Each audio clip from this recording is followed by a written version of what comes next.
5 আগস্টের যে ঘটনাটা ছিল সেটাকে শেখ হাসিনা সবসময় বলতেন যে কোটা বিরোধী আন্দোলন না, এটা হচ্ছে জামাত বিএনপি ক্ষমতা দখল করতে চায়। তখন একটা সেকশন বাংলাদেশের তারা বলতো শেখ হাসিনা কথায় কথায় জামায়াত, কথায় কথায় স্বাধীনতার চেতনা, এই চেতনা একটা ব্যবসায় পরিণত হয়ে গেছে, ক্ষমতায় থাকার জন্য নিয়ে আজে বাজে কথা বলতেছেন। আসলে এটা কোটার আন্দোলন।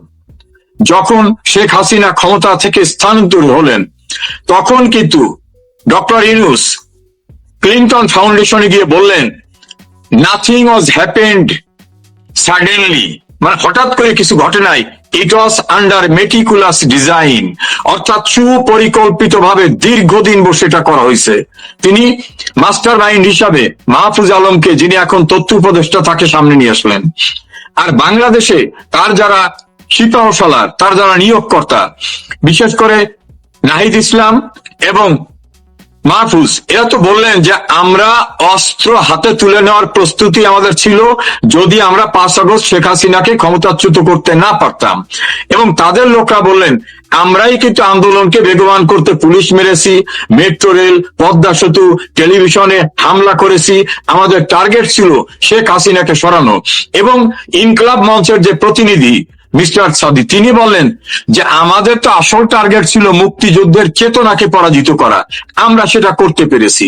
ফলে 5 আগস্ট 2024-এর যে ঘটনাটা ছিল সেটা কিন্তু ওই 71-এর পরাজয়ের প্রতিশোধ নিতে আইএসআই এবং তাদের যে অভিভাবক রাষ্ট্র আছে এরা বাংলাদেশে দীর্ঘদিন যাবৎ ফান্ড ডিপ্লয় করছে।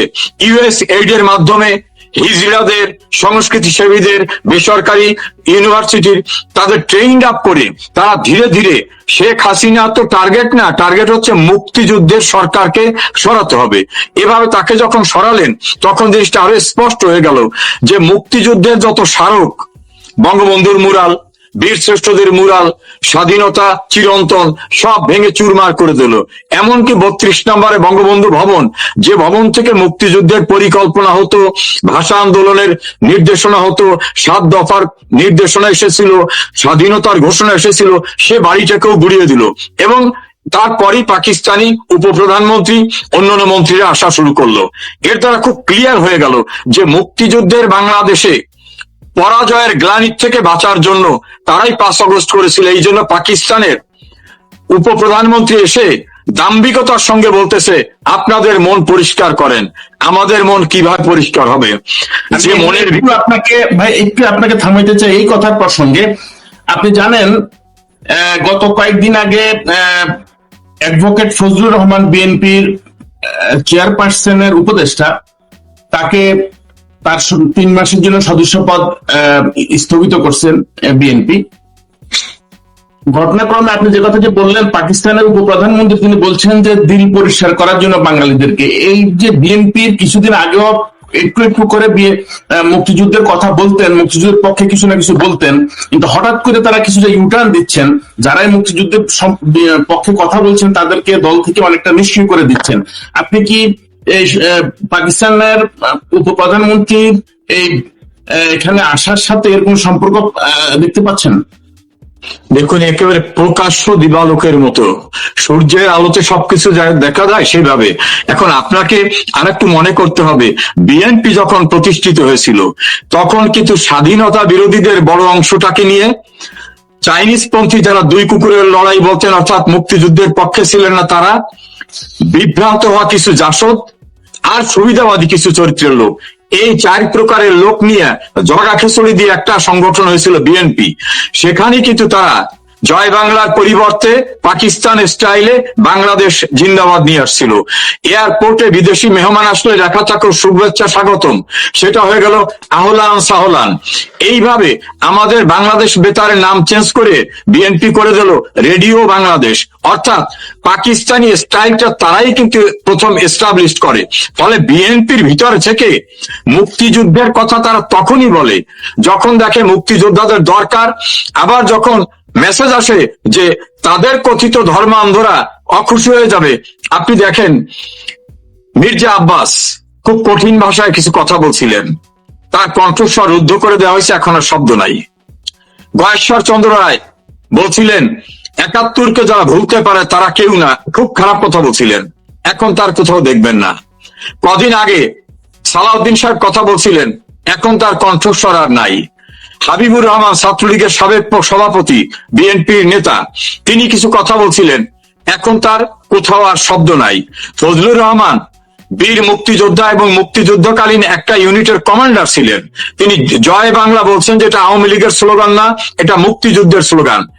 এখন সেই ফজলুর রহমানের বাসার সামনে গিয়ে শিবির এবং বিএনপির কিছু অপরিচিত কর্মীরা তাকে নাজেহাল করছে এবং যে স্ল্যাং ভাষা ব্যবহার করছে, যে ভাষাটা একটা নারীর ফিমেল অর্গানের নাম উচ্চারণ করে একটা মেয়ে বলতেছে, অনেকে তো বলে ওই মেয়ে না, ওটা হচ্ছে পতিতালয় থেকে আসা কেউ, না হলে কোন পুরুষ হতো তার পুরুষ লিঙ্গ প্রকাশ্যে নাম উল্লেখ করে না, এই মেয়েটা সেভাবে করতেছে এবং ফজলুর রহমানকে এভাবে ঘটনার ভিতরে নিয়ে তাকে সাসপেন্ড করলো। এর সঙ্গে কিছু সংযোগ পাবেন যে মুক্তিযুদ্ধ ৭১-কে আজকে ডিআরইউতে যারা হামলা করলো সেখানে কাদের প্রতি অত্যাচার চালালেন? একজন বুলবুল মহান মুক্তিযুদ্ধের বীর মুক্তিযোদ্ধা, একজন আব্দুল লতিফ সিদ্দিকী প্রখ্যাত মুক্তিযোদ্ধা, ঢাকা বিশ্ববিদ্যালয়ের লয়ের ছাত্র লয় টিচার হাফিজুর রহমান কার্জন, মেজবা কামাল সহ যারা মুক্তিযুদ্ধের কথা বলেন, এরা কেউ কিন্তু আওয়ামী লীগ করেন, এর একজন আওয়ামী লীগ করেন না। তাদের উপর আজকে হামলা করলো, হামলাকারীদের গ্রেপ্তার না করে তাদেরকে নিয়ে ডিবি অফিসে বসিয়ে রাখছে। আর এখন কিন্তু রাষ্ট্রটা চালাচ্ছে, ইউনূসের নাম থাকলেও বেসিক্যালি রাষ্ট্র চালাচ্ছে জামাত বিএনপি। নেপথ্যে তারাই সব, ইউনূস তাদের সামনে একটা পাপেটের মতো, ইউনূসের কিছু লাভ লোকসানের বিষয় আছে, তাকে দিয়ে সেটা করতেছে। কাজে এই সামগ্রিকভাবে মুক্তিযুদ্ধ, মুক্তিযোদ্ধা, মুক্তিযুদ্ধের চেতনা, এটা কিন্তু জিয়াউর রহমান লালন করে নাই। সেটা লালন করলে তিনি শাহজিজকে তো আর প্রধানমন্ত্রী করতে পারতেন না, সেটা লালন করলে তিনি জয়পুরহাটের আব্দুল আলিম, যাকে নরখাদক বলা হতো, তাকে মন্ত্রী করতে পারতেন না, মাওলানা আব্দুল মান্নানকে নিতে পারতেন না, সবুর খানকে দিয়ে রাজনীতি করতে পারতেন না, গোলাম আজমকে পাকিস্তানি পাসপোর্ট নিয়ে জিয়াউর রহমান বাংলাদেশে আসতে দিতেন না, এবং বেগম খালেদা জিয়ার নেতৃত্বাধীন যে বিএনপি, তারাই কিন্তু সালাউদ্দিন কাদের চৌধুরী, মতিউর রহমান নিজামী, আলী আহসান মুজাহিদ সহ জামাতকে যে হৃষ্টপুষ্ট করে বেড়ে তোলা, এটা কিন্তু তাদের নেতৃত্ব হয়েছে। ফলে বিএনপির কাছ থেকে মুক্তিযুদ্ধের চেতনা, মুক্তিযুদ্ধের পক্ষে আপনি তেঁতুল গাছ লাগাই যদি বলেন যে এখানে আমি ফজলি আম চাই, এটা তো হবে না।